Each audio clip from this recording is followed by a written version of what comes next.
and Aziz Harris, 24-year-old male who was residing in North Philadelphia area, were all shot and killed in that incident. There were 9 additional non-fatal shooting victims that day. It ranged in age from 15 to 24. There were 2 females and 10 males among the 12. And out of those 9, all of them are now stable and all of them are out of the hospital. So just so you, if you don't remember, I think it was said in the past when we talked about this, there was over 140 pieces of ballistic evidence that were part of this crime scene. We now know through forensic analysis that there were 13 separate guns fired that day or that evening. All right? That included, at least, you know, there were 9mm ballistics, there were 40 caliber, 45 caliber, and 10mm evidence casings at that scene. And we now know there were 13 different weapons.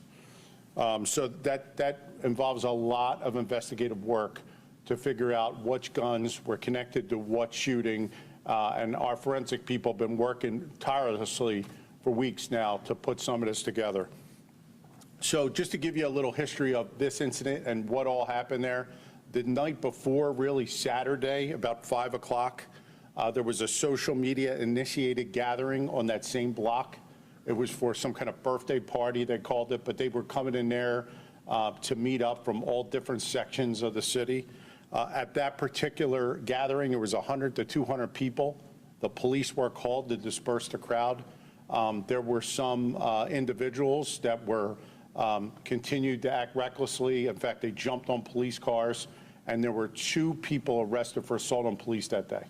All right, we collected a lot of social media evidence that day, and that's going to play right into what I announced later on today. Police, that social media evidence was used as we move forward into the next incident. So that particular party, that gathering, continued to the next day. They decided to re-announce it and re-meet up in that same block. And that's what was going on the evening where these people were there. We believe about the same amount of people were there, between 100 and 200 people had gathered on that block. So what we know now is that there was no argument or no opposing party. We believe that one individual that was amongst their group had fired a gun. We believe it may have been in the air. That caused at least a dozen other people with firearms to then begin recklessly and really intentionally firing their firearms. I have no idea what all of them were firing at, but they fired multiple times, and that's what caused 3 people to be killed and 9 people to have significant injuries from gunfire in this incident. This investigation really was extensive with the ballistic evidence, the digital evidence. As you all know, we have video evidence. There's other evidence that we were able to look at in this case, social media evidence that was posted for that night and the night before. We did a lot of witness interviews and poured through a lot of tips in this case which came in. The forensic group, not only the FIU group, but our chem lab took a lot of forensic evidence from that scene, and it's still part of this active investigation. Based on that, today, or yesterday's date, we served a search warrant in the West Philadelphia area, and we arrested 22-year-old Terrell Frazier. All right, Frazier is going to be charged with homicide, 3 counts of murder, 9 counts of attempted murder and aggravated assault, causing, risking, and catastrophe, recklessly endangering another person, really 12 counts of that, riot, violation of Uniform Firearms Act, conspiracy, and possession of instrument of crime. The district attorney is in the process of reviewing all our evidence that we have a group of detectives now that were put together to support the assigned detective in this case. It's just a lot of work to be done. We have a lot of help in this case. The district attorney's office has been here helping us, especially ADA Pope, and we need to thank them. We also need to thank our criminal intelligence unit, the ATF, and our Forensic Science Bureau, who's been doing a lot of work with us on this case. Lieutenant Walsh has been leading the investigation. And this arrest is not the end of this investigation. We have, like we said, there were 13 guns. There's a lot more work to do. We are very close on a few others, and we believe other charges are forthcoming. We just need time to put all the evidence together and make sure it's reviewed properly, and we'll be going forward. But like we said, there's a lot going on here. They're now amongst themselves, and I know a lot of you have told me, you've talked to me, there was no opposing party. They're shooting amongst themselves really recklessly and carelessly, and it caused all this damage in this case. So it's something we're working towards getting to the bottom of and identifying every single person that was out there either carrying a gun illegally or firing that gun as part of this case. Is that the first one? What's that?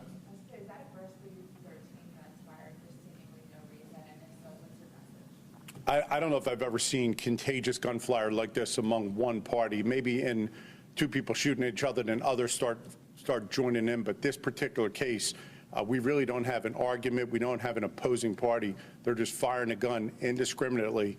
And you could really see that on the porch video. You don't even know where those bullets are going. We were trying to figure that out too. Do you think Mr. Frazier was on the porch? We don't. We think he was across the street. He's one of the images you see firing a gun across the street. That's the other thing I want to say. We put up very good pictures of those individuals on the porch. We have some good leads, but we still need help with this case. They're very identifiable images we put out. We need people, if you know who they are, to call us, because this is going to come around very quickly, and anybody who has any culpability, we're going to make sure that they're held accountable. Does Frazier have a criminal background, and was he able to possess a firearm? He does, and I don't know about convictions, but he did have a background. I'm not going to get deep into that, but he was known to us. I'm not sure about that. I didn't see the charge. He does have violation of Uniform Firearms Act charges. I don't know if they're. I'm not sure.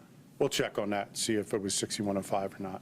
So was mostly social media that brought you to him? Since you didn't have, he wasn't one of the people you released. There's other digital evidence that brought us to him. There's a lot going on in this case. A lot of people putting information out there that we are gathering legally as part of our case. Don't know if you can really get into this, but do you know if the bullets from his gun were fired against the bodies or the multiple bullets that are fired? Does that make sense? I don't have that, and I think what we're looking at is the totality of this. I think everybody charged for doing what they're doing is going to be charged with conspiracy to the whole crime, unless the DA makes some other choice.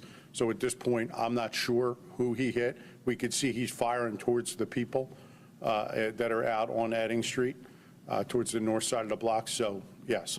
And the second piece is, have you recovered any of the guns that you were using? We do have guns recovered. We do have some guns recovered. Some of them we're still looking for. We have a lot of ammunition recovered, both in the warrant that we served and in the out in the crime scene.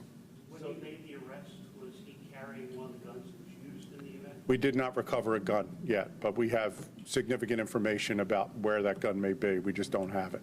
And for the 12 other people, how are you looking for the other people that were armed? They're not wanted yet, but we're looking for everybody. We're looking for the rest of the 12 that were firing weapons out there. We are getting closer to a few other warrants. Just needs the review and approval of the district attorney. Once we have them, we'll make sure you get them. If we don't get them, we're going to put them out to make sure that someone helps us bring them into our custody. And how many warrants so far? This is the first. That's why we're announcing. This is the very first case where we're charging somebody in this case. I'm sorry, I missed maybe some of her question, I didn't hear it, but he could have shot the 3 people, but others could have shot as well? Yes, they're all responsible here. It was very reckless. It was something that, like they were saying here, we've really never seen. One person fires a gun and then everyone else contagiously fires in indiscriminate directions. And that's really what you see on there. People are firing all over the place. I was on that block within an hour or so of this incident. I think every parked car had a bullet hole in it. So I was trying to figure out where they were shooting, but the bullets were really going everywhere. So the others who you're looking for, they could be charged with homicide? That's up to the DA, but we're looking to, yes, to bring everybody responsible for the shooting out there into custody. Did anyone involved Excuse me? I did not see any addresses on the block. Doesn't mean they're not staying there or didn't have some connection to the block. I don't know. Do you think any of the victims are? I'm going to pause on that right now, all right? Until we get to the next person. This individual, no. One of the things I wanted to bring up, because I brought up the night before, is that there were a lot of social media images being bandied about from the incident the night before, and Mr. Frazier was the individual jumping on the police car the night before. So we got that from different cell phones, and it was posted with his name and picture all over it. We also have some better images of him walking around, but he was the individual on, I guess it would have been 7/5, Saturday evening, when the police responded, who jumped on top of the police car. In that. I didn't see the charge for that, but I could see if there's definitely damage to that, we'll definitely do that. But there were 2 individuals that assaulted officers that were charged that night. Are you sure it's 13 people? You said 13 guns. 13 guns, 13 guns. So I said every other person. It could be up to a dozen more people, but I don't know. Someone could have had 2 guns in their hand. You never know. That's what I'm saying. I mean, the police, tried to disband the party the night before. It was all over social media again the following night. Should officers have broken this party up sooner before it got? Well, they made an attempt to do that the night before, and they did it without, obviously any loss of life. I think some of these things occurred and outside of them not being able to monitor it so quickly. So I can't answer for, our criminal intelligence unit's pretty good at picking those up, because I get the alerts, there's something going on here, there, whether it's a car meet or juveniles moving around or others that are gathering, so that officers can better deploy. It's just, it's something that we're looking at. I'm sorry. Sure. It's Terrell, and last name is Frazier, Frazier. He's a 22-year-old male. He's from West Philadelphia. Yep. He has an address in West Philadelphia. You mentioned that Terrell was spotted on surveillance camera from across the street. What other evidence is there against Terrell? Well, I'm not going to get deep into the evidence. There's digital evidence we recovered, other digital evidence that's going to be part of the prosecution, so I'm not going to lay that out. You'll hear more about that in the future, that led us to believe that he was firing a weapon that day. All right? Excuse me? I could find it for you. I could find it for you before I go. If not, The 3 victims who died, would you be able to spell their names too? sure. Tom, do we have his date of birth on here? Date of birth, yeah, I'll get it for you. For the defendant. I'm looking, I don't see it.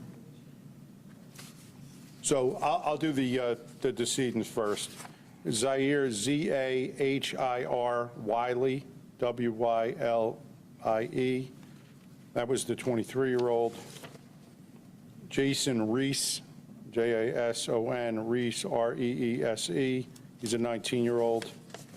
And Aziz, Aziz Harris, Harris. Aziz is the one that was in the wheelchair in the middle of the street.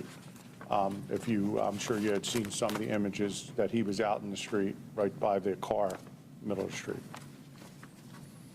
All right? I'll get you the date of birth. Somebody's looking for his date of birth. The lieutenant's looking for it. Thank you. All right? Thank you. In public affairs, as soon as his picture's available, we'll release his picture.